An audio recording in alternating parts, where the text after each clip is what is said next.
सन्माननीय कुडाळ मालवण विधानसभेचे आमदार निलेश राणे साहेब यांनी आमदारकीचे निकाल जाहीर झाल्यानंतर ज्या पद्धतीने कुडाळ मालवणच्या जनतेने त्यांच्यावर विश्वास ठेवून प्रचंड मताधिक्याने विजयी केल्या, त्यानंतर साहेबांनी प्रत्यक्ष जे काय कुडाळ मालवण विधानसभेतले प्रलंबित जे प्रश्न असत, अनेक वर्ष रखडलेले जे ज्या प्रशासकीय कामं असत त्याच्याकडे लक्ष देण्याचं ठरवलेलं आहे. साहेबांच्या सूचनेप्रमाणे आज मालवण बसस्थानकाच्या ठिकाणी आज आम्ही सुधीर यात्रेकर असतील, आम्ही भारतीय जनता पार्टीचे सगळे पदाधिकारी या ठिकाणी उपस्थित झाले. अनेक वर्ष 1999मध्ये महाराष्ट्र राज्याचे मुख्यमंत्री सन्माननीय देवेंद्रजी फडणवीस साहेब मुख्यमंत्री असताना ह्या इमारतीसाठी भारतीय जनता पार्टीच्या माध्यमातून 2 कोटी रुपयाचा निधी ह्या इमारतीसाठी प्राप्त झालेला होता. पण 99 पासून आज 2024 पर्यंत गेल्या एवढ्या वर्षामध्ये ह्या ठिकाणची जे आमदार होते श्री वैभव नाईक त्यांनी फक्त कॉन्ट्रॅक्टर बरोबर फक्त ठेकेदारी ह्या हिशोबाने काम सुरू करून आपला जा का आर्थिक गणिता फक्त करून पुढे ह्या एस टी स्टँडचा पूर्णपणे इमारती पूर्ण होण्यासाठी काम न करता पूर्णपणे ह्या इमारतीवर दुर्लक्ष केलं. आज ह्या ठिकाणी या इमारतीची पाहणी केल्यानंतर एक गोष्ट प्रकर्षाने लक्षात येतात, सन्माननीय निलेश राणे साहेबांनी ज्या ज्या गोष्टी ह्या इमारतीत भेट देऊन सांगितल्यानंतर त्या पद्धतीने आम्ही गेलो. त्यानंतर कॉन्ट्रॅक्टर आज आमच्या सोबत असत, तसेच डेपो मॅनेजर जे असत सूर्यवंशी ते पण सोबत असतात. काही सूचना भारतीय जनता पार्टी म्हणून त्या इकडचं जे मंजूर ठेकेदारांचं आम्ही केलेले आहेत ते म्हणजे काही कुठल्याही परिस्थितीमध्ये ह्या डिसेंबर महिन्याच्या शेवटपर्यंत ही जी इमारत असा त्या इमारत त्याचं लोकार्पण होणं गरजेचं असा तो एक प्रमुख मुद्दा. त्यानंतर ह्या ठिकाणी येणारे जे प्रवासी असत या प्रवासींचा जी दैनंदिन गैरसोय म्हणजे इकडे जी त्यांची शौचालयची जी व्यवस्था असतात ती व्यवस्था ह्या ठिकाणी नसल्यामुळे जी गैरसोय होता, तर तो शौचालयाची बांधणी करून लगेच लवकरात लवकर हे शौचालय खुले करून देणार.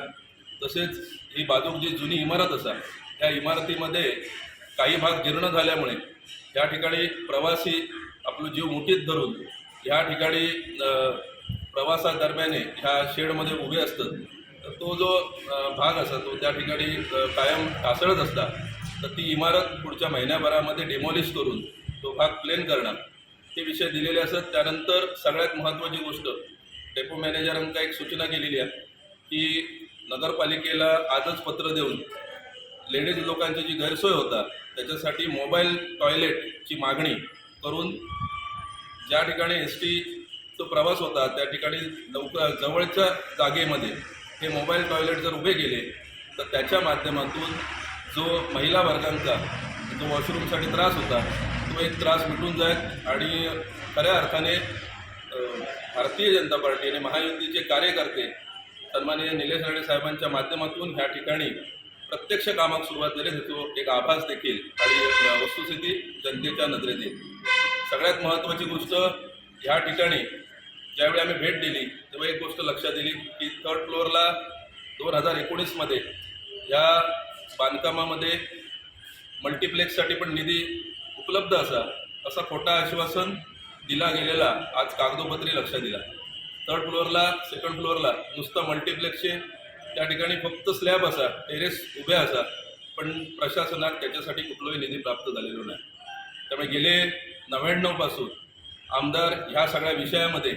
जनतेत खोटी आश्वासनं देत होते ते एकदा कागदपत्रामध्ये उघड झालेला आहे. परंतु येणाऱ्या काळामध्ये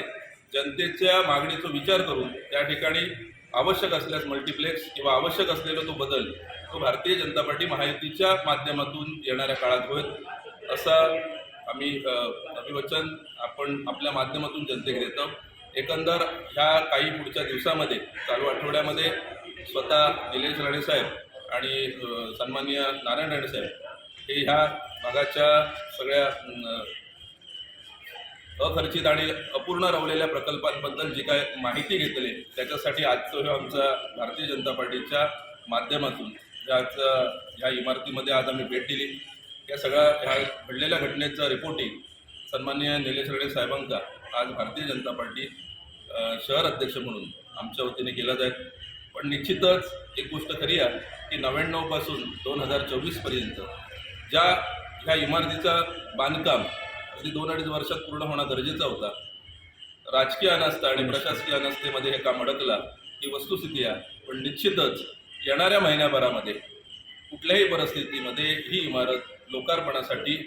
उपलब्ध होईल एवढाच आजच्या ह्या दौऱ्यातून आम्ही वचन आपल्या जनतेत देतात.